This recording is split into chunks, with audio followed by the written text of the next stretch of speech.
Can a noun such as duct tape be used as a verb?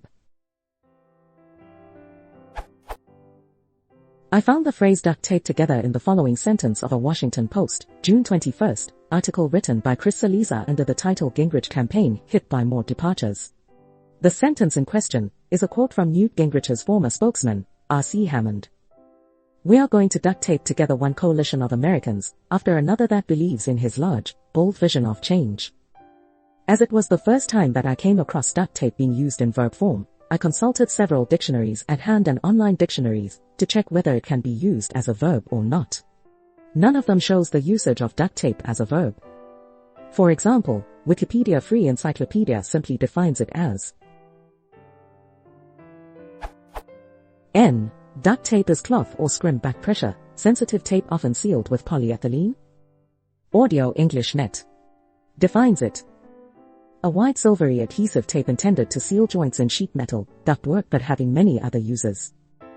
Without any mention as a verb.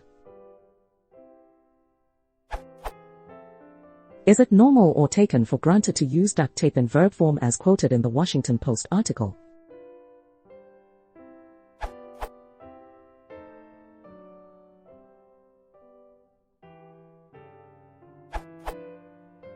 This is, I learn, called conversion in linguistics. Also called zero derivation, is a kind of word formation. Specifically, it is the creation of a word from an existing word without any change in form. Making a verb out of a noun.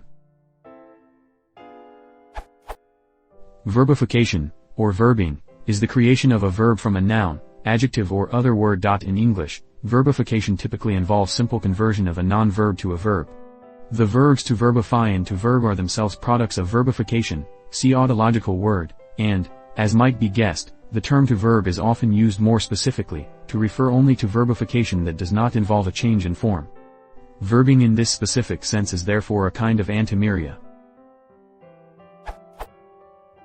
Examples in English number in thousands, and this is a very potent source of neologisms, due to the fact that newly coined words take a well-defined meaning from the noun. It is typically used when there is no ambiguity, compared to tape with to glass. While tape is an object with clear dominant use, glass is not, so it is not so effective. Of course, prescriptivists oppose it on principle, but also others oppose it when it is not done in the spirit of the language. For example, the following quote from Bill Watterson's Calvin, verbing weirds language. Is perfectly understandable, but it sounds very strange. In cases where it does not weird it, it is easily accepted.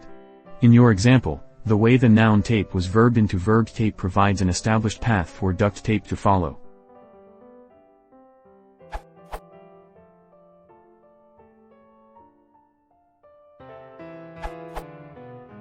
Yes, using duct tape as a verb is quite a common practice.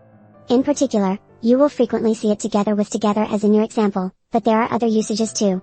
In fact, I probably hear it more as a verb than a noun. Consider this example. Hey Caleb, can you duct tape this cord to the floor so people don't trip on it? Or more generically, how should I do? Easy. Just duct tape the, to the.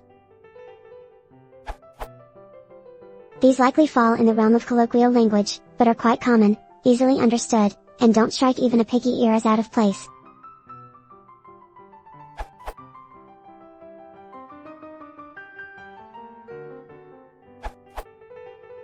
By analogy with glue or tape or any other fastening method, sure.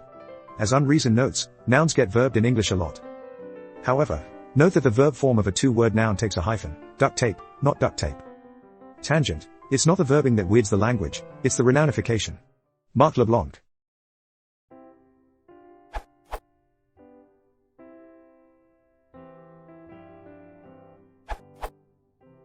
Also, the adjectival phrase duct tape together is pretty commonly used as a synonym for improvised or jury-rigged. Such constructions are not uncommon, 1,000,000 to 1 chance, a red and green Christmas bow, and so on. It's more compact than the chances are 1,000,000 to 1 or the Christmas bow was red and green.